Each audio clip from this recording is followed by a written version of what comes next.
아버지 학교가 이번 주에 있는 것 같아요. 근데 저희 교회에서 보니까는 한 3가정 정도 지금 신청하신 것 같은데, 우리 형제님들 많이 관심 갖고 또 우리 업그레이드를 위해서 함께 참여해 주시면 좋겠습니다.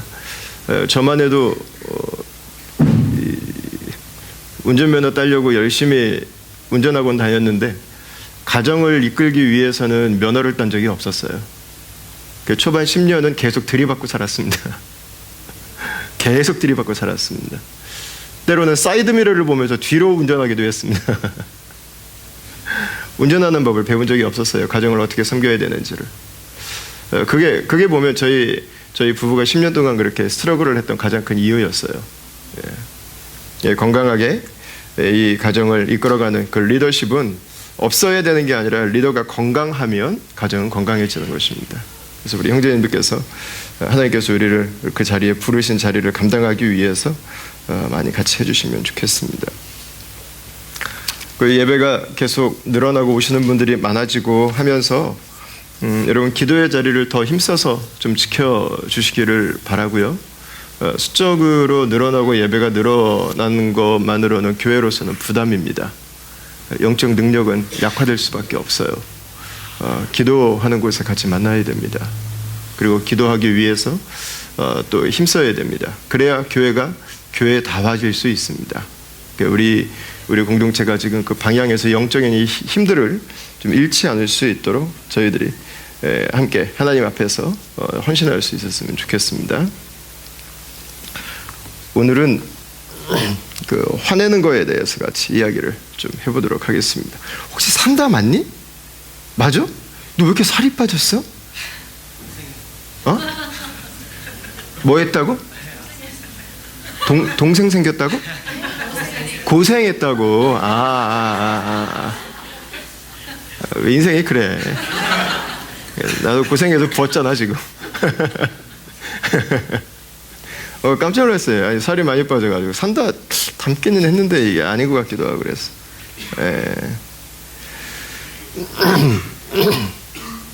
여러분 화 내세요? 화 안 내는 분 혹시 계세요? 나 화 안 내고 사는데. 화 안 내시는 분. 나는 좀 화를 좀 많이 낸다 이런 분 계세요? 화 많이 낸다. 아니 제가 볼 때는 화 자기 얘기해 자기. 왜 화 많이 내세요? 그랬더니 이러고 있어요.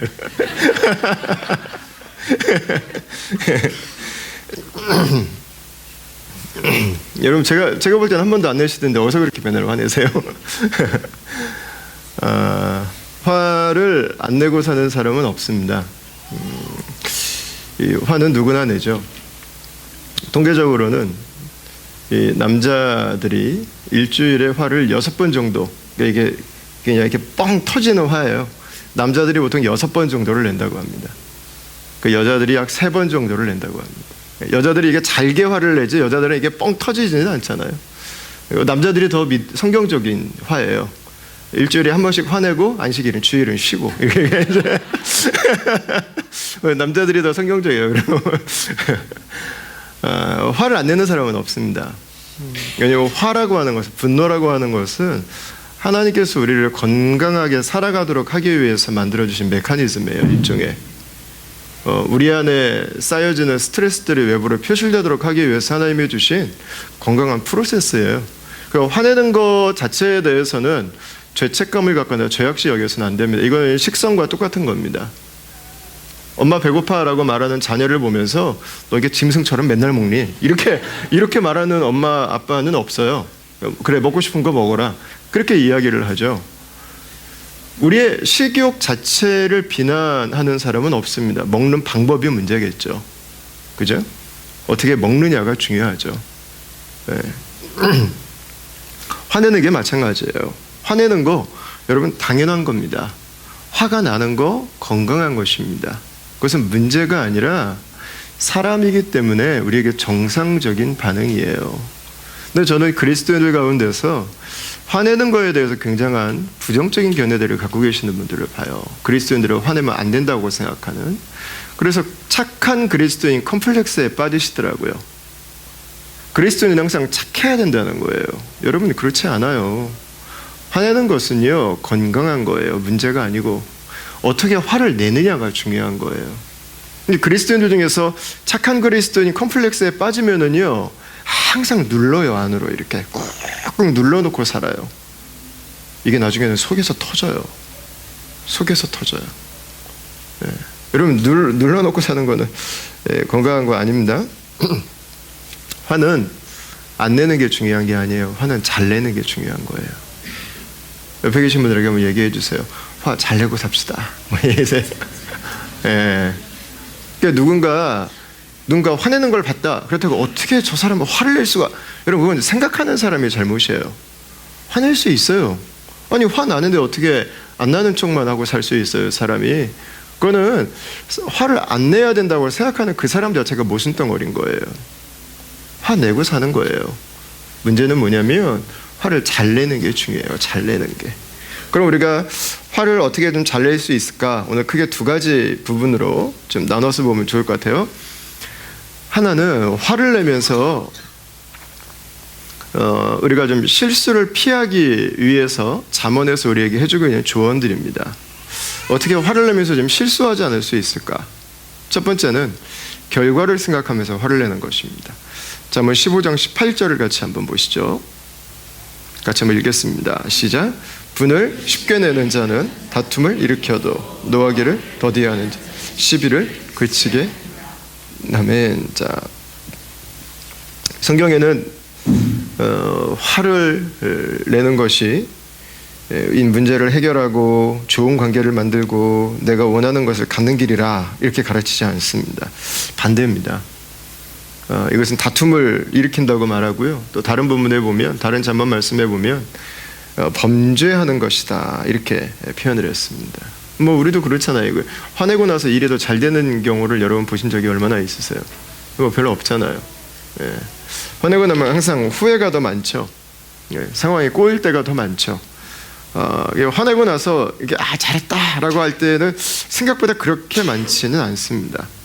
화를 낸다고 하는 것은 결과적으로 득보다는 실이 더 많은 것이죠. 9살에서 12살짜리 꼬마들에게 물어봤습니다. 엄마가 언제 가장 고마운가요? 그랬더니 생일 케이크를 사줄 때, 나를 안아줄 때, 위에서 마시는 걸 해줄 때, 사랑한다고 말해줄 때, 예쁜 동생을 낳아줬을 때, 뭐 이게 표현들이 다양하게 나왔어요. 근데 엄마가 언제 가장 무서운가요? 엄마가 언제 가장 싫은가요? 이렇게 물어봤어요. 그랬더니 아이들의 대답이 가장 높은 수치가 뭐였냐면 엄마가 윽박지를 때였어요.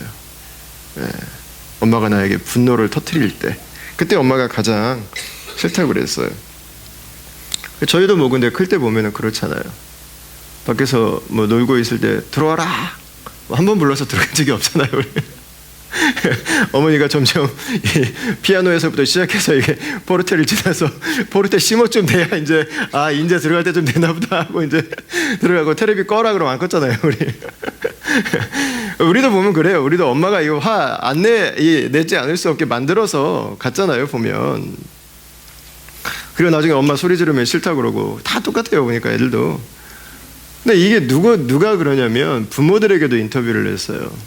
부모들에게 자녀들이 언제 가장 사랑스럽습니까? 뭐 부모들에게 자녀는 존재가 감사하죠. 뭐 존재가 축복이고 뭐 언제가 따로 있겠어요. 예. 근데 부모들이 자녀들에게 자녀의 이 모습은 나에게 정말 큰 상처다라고 하는 것이 놀랍게 똑같은 결과가 나왔어요. 자녀들이 부모에게 분노를 터뜨리면서 대항할 때라는 통계가 나왔어요. 그게 부모들에게도 가장 큰 아픔인 거예요. 여러분 똑같아요. 고함치는 건 결과적으로 모두에게 유익이 되지 않아요. 화를 터뜨리는 건 모두에게 유익이 되지 않아요. 근데 우리는 왜 자꾸 화를 내는 것을 주저하지 않아요? 화를 내면 효과가 있기 때문에 그래요. 화를 내면 먹혀들거든요. 화를 내면 당장은 그 일이 되거든요. 누군가 큰 소리 내면 뭐 갑자기 어쨌든 한두 번 해주게 되잖아요. 그죠? 근데 그게 함정이에요. 그게 함정. 화를 내는 것은요, 한두 번은 하게 해요. 한두 번은. 그러나 장기적으로는 그 사람을 잃어버려요. 그 관계를 맺는 통로 자체를 끊어버리는 것이죠. 장기적으로는 화를 내는 것은 도움이 되지 않습니다. 건강한 소통을 만들지도 않고 또 관계에도 계속해서 앙금이 만들어지도록 하는 것이죠. 그래서 오늘 잠언 말씀이 우리에게 얘기하고 있는 거예요. 화를 낼 때 화를 내는 것은 나에게 결과적으로 이익이 아니라 손해다라고 하는 것을 기억하라고 하는 것입니다. 화를 내고 싶을 때 욱 할 때 생각해야 됩니다. 이게 나에게 어떤 결과를 가지고 올까라고 하는 것을. 그다음에 두 번째, 우리가 화를 내면서 실수하는 것을 막기 위한 잠언의 조언은 화내는 것을 가능한 미루라고 하는 것입니다. 29장 11절 말씀을 같이 한번 읽어보겠습니다. 어리석은 자는 자기의 노를 다 드러내어도 지혜로운 자는 그것을 억제하느니라. 아멘. 어리석은 자는 어떻게 한답니까? 자기의 노를 다 드러낸다 그랬어. 화날 때마다 그냥 나타내는 거예요. 화날 때마다. 근데 지혜로운 자는 날 때 그것을 억제한다, 자제할 줄 안다, 이렇게 얘기를 했습니다. 우리 보통 사람들이 갖는 것과는 좀 다르죠. 우리는 화내는 사람이 힘을 가진 사람이다. 화내는 사람이 컨트롤할 수 있다. 화내는 사람이 내가 원하는 것을 얻을 수 있다. 화내는 것은 유능한 거다. 화내는 것은 능력이다. 그걸 우리는 화내는 것을요 능력으로 받아들여요. 근데 성경은 정반대로 말하는 거예요. 능력 아니라고요. 무능이라고요. 무능. 유능 아니라고요. 어리석은 거라고요. 그렇게 이야기를 하고 있습니다. 그러니까 반대는 어떻게 하는 사람입니까? 억제하는 사람입니다. 화를 못 내서 안 내는 게 아니라 화가 나지만 참을 수 있는 것은 능력이라고요. 그게 지혜라고요. 그게 무감정이 아니라고요. 무뇌가 아니라고요. 문외가 아니라고요. 그게 능력이라고요. 능력. 그 지혜로운 사람은 화를 최대한 뒤로 미루면서 기다려준다는 것입니다.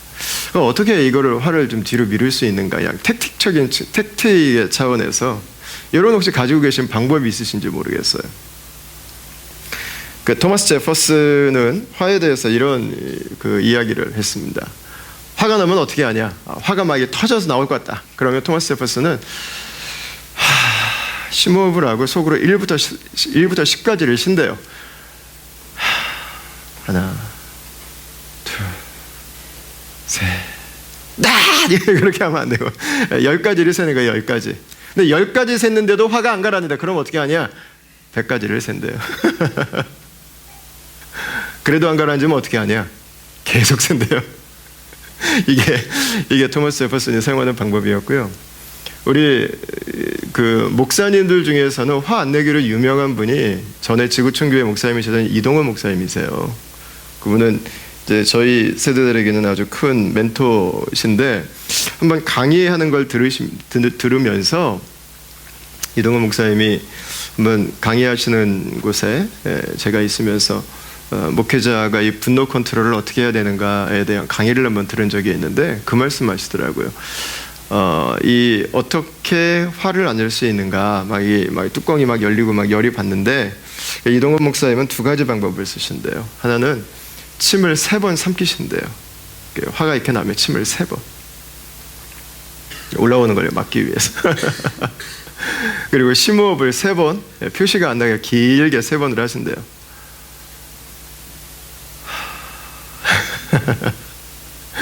그리고 나중에도 나오는데, 그 사람이 했던 말을 다시 한번 정리해서 이야기를 한대요.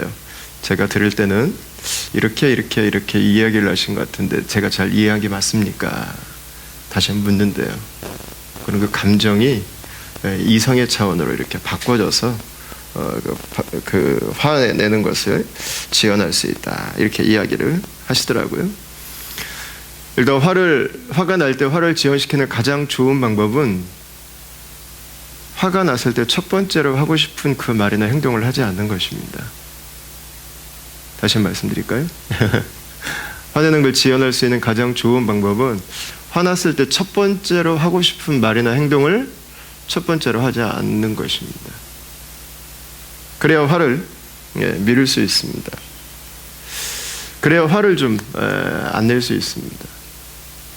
어떤 분들은 이런 얘기하면 이제 질문하시는 분들 계시죠. 아니, 어떻게 화를 안 낼 수가 있냐고. 지금 뚜껑이 열리는데 지금. 이거는 내가 화를 내고 싶어서 내는 게 아니라 어쩔 수 없이 내는 거라고. 어쩔 수 없이. 이 상황에서 누가 화를 안 내겠냐고. 이게 강변하시는 분들이 계세요. 근데 여러분들도 아마 비슷한 경험 하셨을 텐데요. 저랑 이 아내가 가끔씩 집에서 이렇게 말다툼을, 저희도 말다툼 해요, 여러분. 예. 말다툼을 하고 있을 때 갑자기 어떤 분에게 전화가 올 때가 있어요. 아내는 뭐 우리 자매들 중에서는 아니면 학교 일 때문에 전화 올 때가 있고, 저도 아는 목사님들이나 누구 뭐 전화가 이렇게 올 때가 있어요.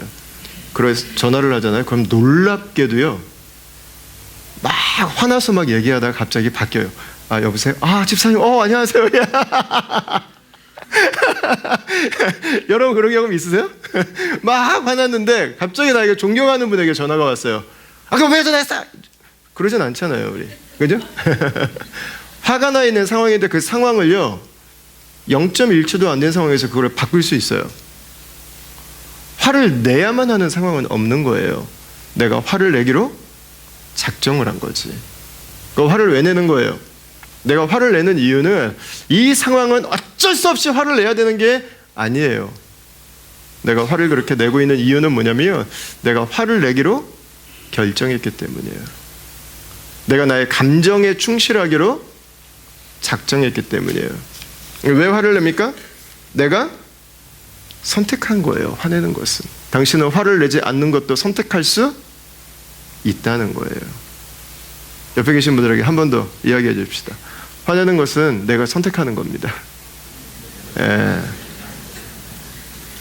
잠언 12장 16절에도 비슷한 말씀을 하고 있어요. 미련한 자는 당장 분노를 나타내거니와 슬기로운 자는 수욕을 참느니라 그랬습니다. 여러분, 미련한 자와 지혜로운 자가 전혀 다른 인생을 사는 사람이 아니에요. 같은 인생이에요.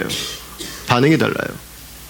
한 사람은 분노를 선택하는 거고요, 한 사람은 그 분노를 미루는 것을, 분노를 억제하는 것을 선택하는 것입니다. 행동은 내가 선택하는 거예요. 우리가 감정에 충실하지 않고 이성에 충실할 수 있도록 우리 삶이 훈련되어질 때 이 감정의 문제는 이성으로 컨트롤이 어느 정도까지는 충분히 가능하다고 하는 거죠. 다른 사람들에게 이 화를 낼 때도 좀 이거는 의도적인 훈련이 좀 필요한 부분입니다. 그래서 저는 그리스도인들이 이런 훈련들은 좀 필요한 것 같아요. 중요한 부분이고요. 그러니까 화가 날 때 딱 생각하는 거예요. 아, 이거 내가 화내면 어떤 결과가 올까? 또 꼭 화를 내야 되나? 그러면 생각하다 보면요, 이미 이성이 작용하기 시작하면은요, 분노는 이미 반감되기 시작해요. 예. 저는 개인적으로 누군가 저에 대해서 이렇게 비판을 할 때도 제가 누군가에게 비판을 들을 때 제가 훈련하는 게 하나 있습니다. 그게 뭐냐면 저도 이동원 목사님처럼 심호흡도 하고 그리고 이제 그런 것들도 이제 하는데, 누군가 저에게 화를 내거나 누군가 저를 이렇게 비판을 하면 저는 그 사람의 감정에 같이 몰입돼서 가면은 끝나는 거거든요. 그거는 감정 싸움이에요. 옳고 그름은 이미 물 건너 갔어요. 감정 싸움이 되면. 감정에 붙들리지 않는 게 중요하더라고요.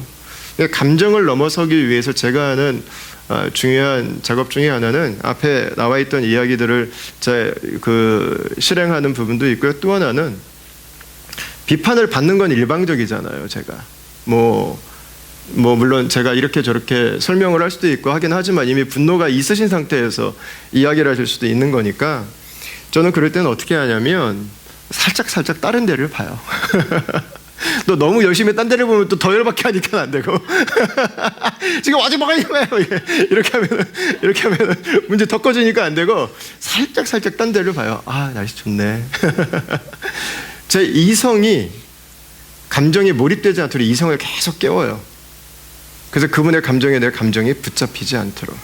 그분은 감정으로 나오지만 저는 이성의 중심을 잡기 위해서 순간순간 지나가면서 아기를 밀고 가고 있는 엄마가 있으면 요즘 힘들겠구나 저 엄마는, 그 생각도 이제 하고, 얘기하는 분을 위해서 잠시 지나가면서 기도도 하고, 그리고 이 다음에 이분하고 만나서 헤어지고 나서 무슨 일을 해야 되는지에 대해서도 순간 한번 생각해보고, 그래서 이성을 계속 작동시켜요.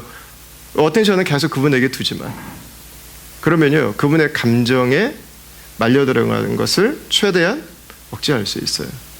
그 이성을 가지고 대화를 할 수 있어요. 이성을 가지고. 근데 놀라운 것은 이렇게 하다 보면요 막 열내고 화내고 하던 분이 어느 순간 잠잠해져요. 왜냐면 하고 싶은 말 다 했거든요.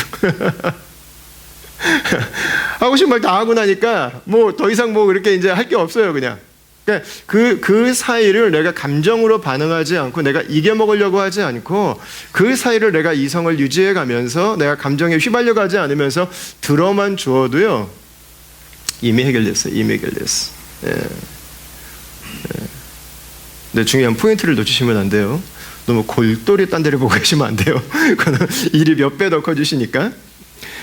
자, 다음에 우리가 이 화를 내면서 실수하지 않기 위해서 해야 되는 세 번째 것이 있습니다. 세 번째, 그것은 대안을 찾는 것입니다. 대안을 찾는 것.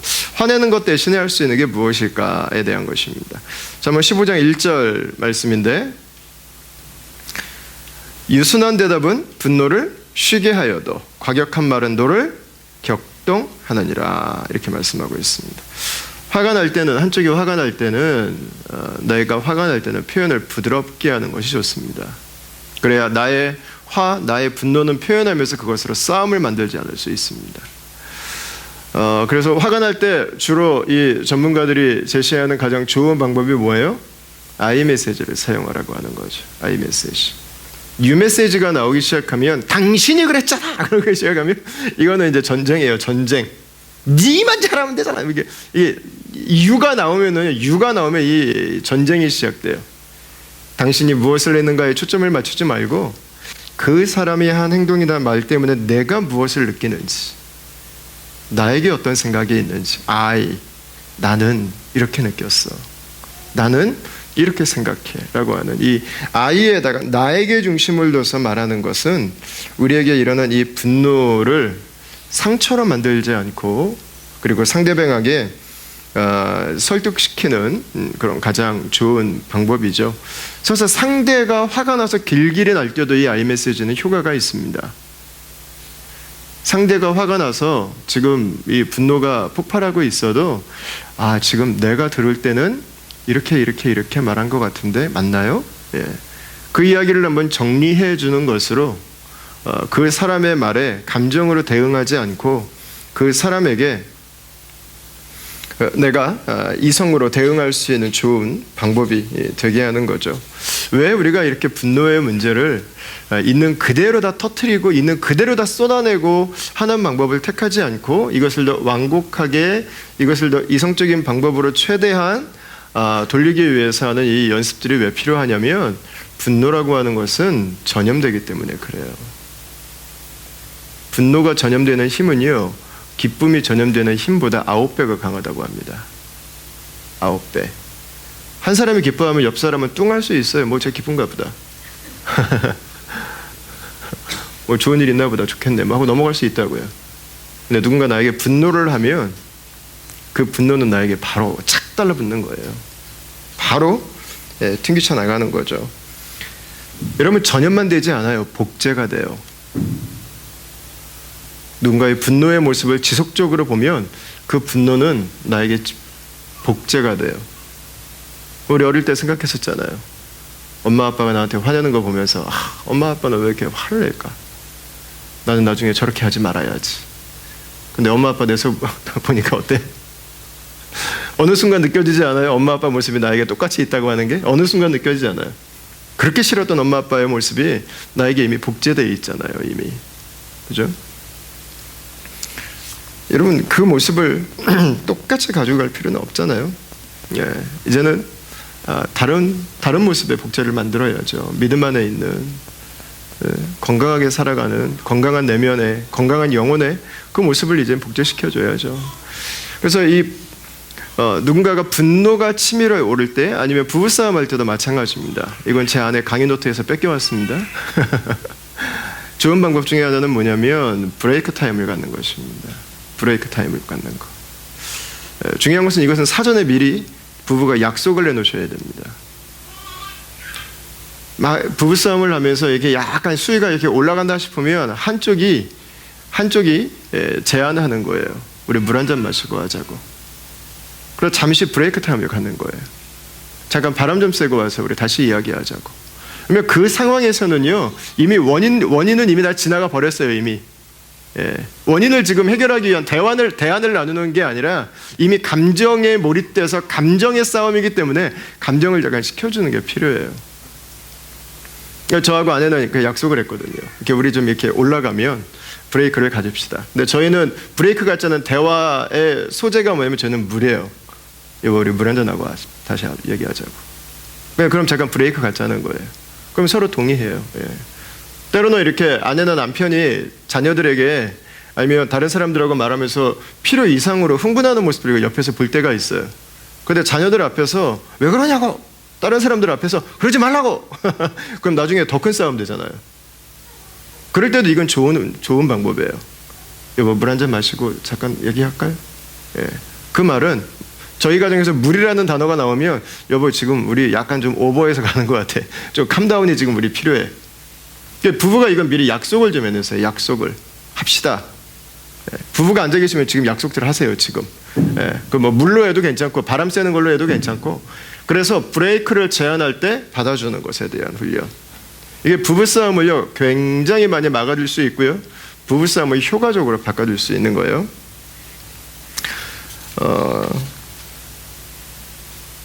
근데 이렇게 이제 이런 택틱의 문제지만 사실 화가 날 때 진전이 있기 위해서는요, 평상시에 화가 나지 않을 때 친한 사람들끼리 부부들 사이에서도 사용하는 언어나 표현들을 기본적인 예의를 지켜가는 게 중요합니다.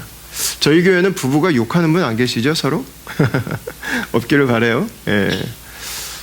부부 사이에서 욕을 하는 것은 자기의 가정을 저주하는 거예요. 절대로 하시면 안 되는 거예요. 그건 사단의 언어예요. 가정을 파괴시키는 겁니다. 평상시에 욕을 하는데 싸울 때 브레이크를 밟을 수 있다. 불가능합니다. 욕은 있어서는 안 됩니다. 그러니까 평상시에 언어를 잘 사용해야 돼요. 더 좋은 방법은 평상시에 감사의 말들을 더 많이 하세요. 축복의 말들을 더 많이 하세요. 격려의 말들을 더 많이 하는 거예요. 더 많이 안아주고, 더 많이 입 맞춰주고, 더 많이 등을 두드려주고, 더 많이 세워주고. 그것들로 우리의 관계들이 채워져 있으면은요, 웬만한 화는요 그냥 웃어요. 그냥 웃어. 이 사람 화났구나. 뭐라고 막 해도 그냥 웃고 넘어갈 수 있어. 웃고 넘어갈 수 있어. 그게 크게 중요한 게 아니니까. 그러니까 얼마든지 넘어갈 수 있어요. 크레딧이 쌓여 있으면은요, 그 정도 문제는 뭐 아무것도 아니에요. 웬만한 것들은 그냥 코웃음 치면서 그냥 갈 수 있어요. 야, 우리가 이런 거 가지고도 싸우는구나 하고 넘어갈 수 있어요. 넘어갈 수 있어. 평상시에 네거티브한 용어를 사용하지 않을 뿐만 아니라 긍정적인 관계로 우리의 언어들을 채워가는 것. 그러면 웬만한 감정적인 문제들은요 다 받아줄 수 있어요. 그게 우리에게 상처가 되지 않을 수 있어요. 자, 그럼 이제 정리하면서 한번 가보죠. 그럼 어떻게 화를 다스릴 수 있는가? 첫 번째, 화를 억누르지 않는 것입니다. 화를 억누르지 마십시오. 화를 절대로 안 나면 안 돼. 무조건 참지 마십시오.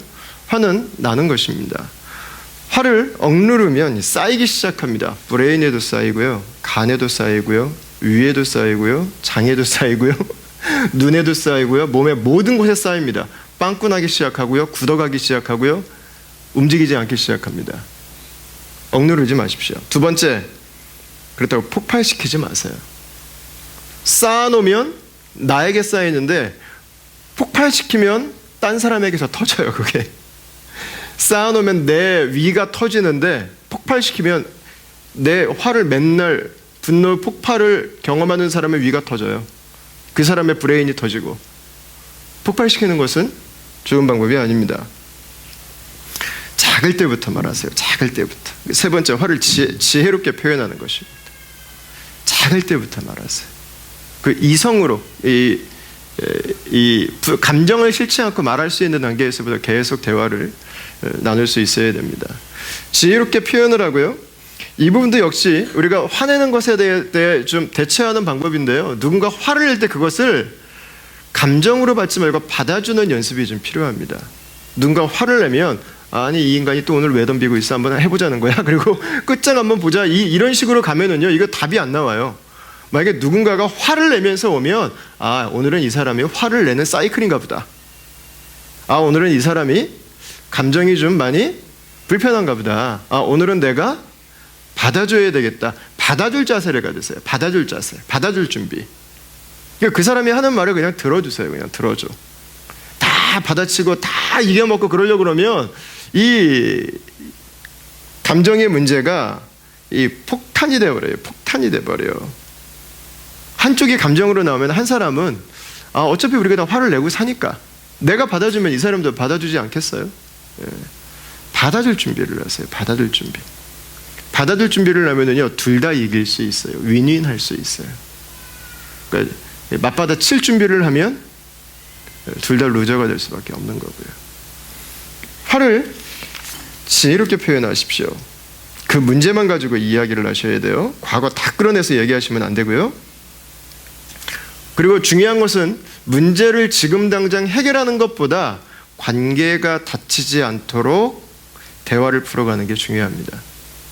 어떤 문제들은 지금 당장 풀어지지 않거든요.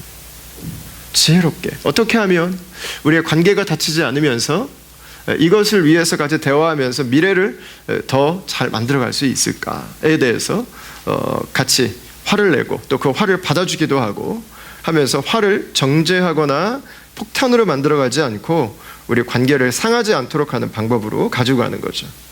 그다음에 네 번째는 화를 하나님께 먼저 고백하는 것입니다. 저는 이게 그리스도인들로서는 너무 중요한 부분인 것 같아요. 아무리 우리가 화내는 것을 준비하고 받아주고 컨트롤한다고 해도 화는 나게 돼 있거든요. 그리고 어느 순간 어떤 화는 너무 크기 때문에 우리에게 폭발할 수밖에 없는 화들도 분명히 있거든요. 근데 그리스도인들에게 여러분 이 하나님과 기도할 수 있는 삶이 있다고 하는 거는요 어마어마한 축복이에요. 내 안에 있는 감정들을 하나님께 먼저 쏟아내면 놀랍게 사람들을 대하는 자세는요 건강해져요. 젠틀해져요. 우아해져요. 이게 놀랍더라고요. 이게 놀라워. 세상 사람들은 불가능한 일이에요. 세상 사람들은 무조건 사람들에게만 다이렉트리 그냥 가죠. 근데 그리스도인들은 그렇지 않아도 돼요. 왜냐하면 하나님이 우리의 감정을 받아주시기 때문에.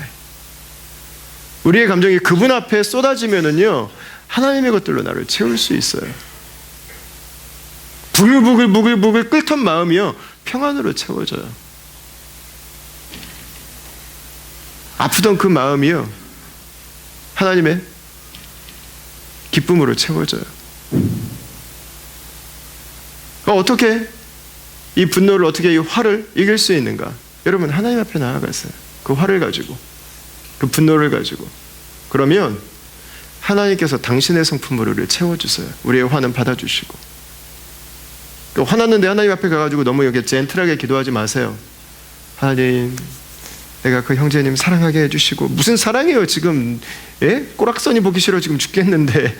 그냥 솔직하게 표현하세요. 그 인간 그거 그냥 하나님 다리몽댕이 좀 어떻게 해달라고 솔직하게 얘기하세요. 솔직하게. 그렇게 기도했던 사람이 누구예요? 그게 다윗이잖아요. 그 다윗. 그게 시편이잖아요. 다윗은 하나님 앞에서 진실하게 자신의 감정을 오픈했어요. 솔직하게 오픈했어요. 왜냐면 하나님은 우리 아버지시기 때문에. 하나님은 나의 약함을 받아주시는 분이시기 때문에. 다윗의 시편을 보세요. 여기 얼마나 많은 눈물이 있어요. 욕과 저주가 얼마나 많아요. 근데 다윗은 하나님 앞에서만 저주하고 끝냈어요. 사람들에게는 축복하는 인생을 살았어요. 여러분 기가 막힌 인생을 살아가는, 이 세상을 살아가는 이 분노 컨트롤에서 하나님을 기도할 수 있다고 하는 것은요 어마어마한 파워예요. 사람을 잃지 않고 내 감정을 존중할 수 있는. 마지막 다섯 번째는 예수님의 분노를 배우는 것입니다. 예수님의 분노를 배우는 것. 예수님도 화를 내셨어요. 예수님도 분노하셨어요. 여러분 분노는 건강한 것입니다. 분노 안 하기 위해서 착한 사람 컴플렉스에 빠져가지고 억누르면서 살아갈 것이 아닙니다. 예수님은 분노를 표현하셨습니다. 예수님은 바리새인들과 이 논쟁도 하셨어요. 싸움도 하셨어요. 성전에 들어가서는 진짜 분노를 막 표출하셨죠. 돈 바꾸는 사람들과 또 재물을 성전에서 제물로 드릴 그 동물을 파는 사람들 가서 다 뒤집어 엎어버리셨잖아요. 예수님 입장에서는 마땅한 거예요. 아버지 집을 장사치의 소굴로 만들었기 때문에 예수님은 그걸 견딜 수 없으셨던 거죠. 우리는 성전 청결 사건이라고 말하는데 사실은 성전 심판 사건입니다. 그 사건은 하나님 아들이 하나님의 그 아버지의 전을 청소하고 심판하고 계신 거예요. 자, 예수님께서 바리새인들과 왜 싸우셨어요? 하나님의 진리를 진리 비슷한 것으로 만들어버렸기 때문에 그렇습니다. 여러분, 진리 비슷한 게 있을 수 있어요? 진리 비슷한 것도 진리인가요? 아닙니다. 그것은 죄라고 말합니다. 예수님의 분노는 죄와 죄를 이용하는 사람들과 죄에 붙들려서 고통당하는 사람들에 대한 것이었습니다. 예수님은 그 분노를 거두신 적이 없어요. 예수님은 분노하셨어요. 예수님은 그분 안에 있는 분노를 분노해야 될 것이 무엇인지 그것에 맞춰서 분노하셨어요. 여러분, 성전에서 돈 바꾸는 사람들, 이게 뭐 우리가 생각할 때는 그냥 이렇게 앞에다가 이렇게 뭐 몇 개 테이블 그냥 놓고 돈 바꾼다고 생각하는데 여러분, 개념이 전혀 다릅니다. 유대인들의 절기가 크게 3번이 있어요. 3번마다 예루살렘에 에브리 절기마다 수십만 명의 순례객들이 찾아왔어요. 이게 객관적인 통계예요. 수십만 명의 사람들이 그 조그만 도시 예루살렘에 왔는데 유일하게 돈을 바꿀 수 있는 데가 성전이었어요. 왜? 두로라고 하는 그 옆 조그만 나라에서 특정 시기에 만든 동전만 썼거든요. 딴 데 가서는 구할 수도 없어요. 성전 안에서만 그걸 잔뜩 확보해서 그걸로 성전세를 드리게 했어요. 근데 그걸 팔면서 말도 안 되는 돈을 붙인 거예요. 여러분, 이거요, 독과점에 의한 폭리예요. 착취예요. 하나님을 예배해야 되는, 하나님의 은혜를 경험해야 되는, 열방이 주께 나와서 하나님의 축복을 경험해야 되는 그 하나님의 성전을 몇 사람의 주머니를 불리기 위한 장사 소굴로, 비즈니스 센터로 개조해버린 거예요. 여러분, 예수님이 분노하신 거예요. 왜? 은혜의 통로를 막아버린 거예요. 왜? 하나님 백성들이 여전히 죄 가운데, 고통 가운데서 살아갈 수밖에 없도록 놔두신 거예요. 만들어버린 거예요. 여러분, 예수님은 거기에 분노하셨어요. 분노하셨어. 여러분, 저는 우리가 예수님에게 배워야 되는 분노는 바로 이건 것 같아요. 여러분, 이 세상을 보면서 분노가 있으신지 모르겠어요. 세상을 보는 분노. 세상에 정의가 없는 곳을 보면서 여러분, 분노가 있습니까? 세상의 약자들을 보면서, 죄로 말미암아서 고난당하는 사람들을 보면서 여러분, 분노가 있습니까? 사진 한 장이 지금 SNS에서 아주 많이 회자되고 있더라고요. 3살짜리 시리아 아이가 해변에서 죽은 채로 떠내려와 있는 그 모습입니다. IS 문제와도 연관이 돼 있고, 난민의 문제와도 연관이 돼 있고. 여러분, 분노가 일어나잖아요. 분노. 왜 아이들이 그렇게 살아야 되는가? 분노가 있습니까, 여러분? 우리가 왜 분노해요? 분노하는 이유는 간단해요. 사랑하기 때문에 분노해요. 왜 그 사람에게 분노해요? 사랑하기 때문에요. 나를 좀 받아달라고 분노하는 거예요. 나를 좀 알아달라고 분노하는 거예요. 왜 그 물건 때문에 분노해요? 사랑하기 때문에 분노하는 거예요. 당신은 가지고 있고 나는 없기 때문에 분노하는 거 아니에요, 여러분. 분노의 다른 이름은 사랑이에요. 사랑. 왜 분노해요? 사랑하니까 분노하는 거예요. 예수님 왜 분노하셨어요? 사랑하니까 분노하신 거예요. 사랑하니까. 하나님의 백성들을 사랑하고, 죄 가운데 있는 사람들을 사랑하고, 고통 가운데 있는 사람들을 사랑하고, 하나님의 성전을 사랑하고, 아버지를 사랑하고. 여러분, 그 사랑이 분노예요. 사랑이 분노. 여러분, 세상을 바라보는 여러분, 분노가 있습니까? 분노. 세상에 악에 대한 분노가 있습니까, 여러분? 세상의 고통에 대한 분노가 있습니까? 이 세상의 문화에 대한 여러분 분노가 있습니까? 분노. 근데 예수님은 놀랍게도 그 분노하셨는데요, 분노하시고 나서 칼을 들지 않으셨어요. 그죠? 칼을 들지 않으셨어요. 예수님은 분노하시고 십자가에 죽으셨어요. 이게 우리의 분노와 너무 다른 길이죠. 왜 그래요? 예수님에게 분노는 사명이셨던 거예요. 내 감정풀이가 아니라, 내가 원하는 걸 얻어야 되는 수단이 아니라, 예수님에게 있어서 분노는 사명이었어요. 사명. 거짓 진리를 만든 사람들에게 진리가 무엇인지를 증거하고 보여주는 삶을 사셨어요. 예수님은 거짓된 성전을 거짓된 곳으로 만들었던 사람들을 심판하고 새로운 성전을 만드셨어요. 그게 저 여러분들이잖아요. 진짜 성전을 만드셨죠. 새로운 성전을 만드는 것, 그건 예수님의 사명이셨어요.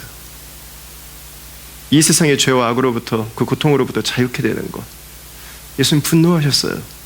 근데 그건 예수님의 사명이었어요. 예수님은 그 분노를 칼을 들고 다 죽이면서 끝내버리지 않으셨어. 예수님은 그 분노를, 사랑을 안고 내 인생의 사명으로 여기고 그걸 위해서 자신을 주셨어요. 여러분, 저는 오늘날 그리스도인들이 저는 회복해야 되는 분노가 저는 이거 같아요. 이거.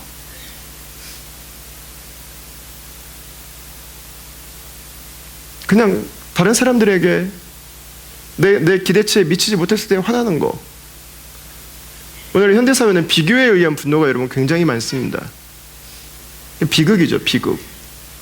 다른 사람은 가지고 있는데 나는 못 가지고 있기 때문에 비교에 의한 분노가 너무 많아요, 오늘날 시대는.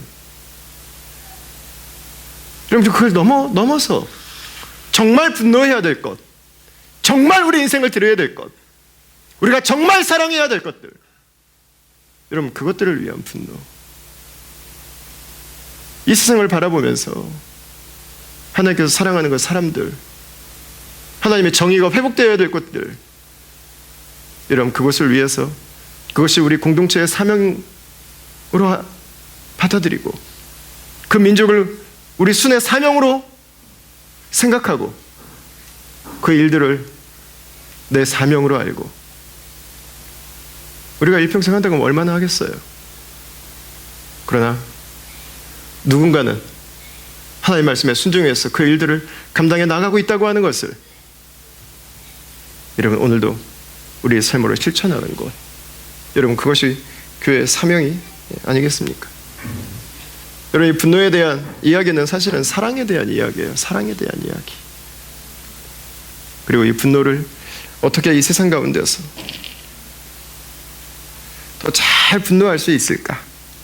여러분, 저는 저와 여러분들이 예수님께서 분노하신 것처럼 분노할 수 있기를 바랍니다. 그 분노가 사랑이 되길 바랍니다. 그 분노가 사명이 되길 바랍니다. 그 분노가 기도가 되길 바랍니다. 그 분노가 우리의 삶의 섬김이 되기를 바랍니다.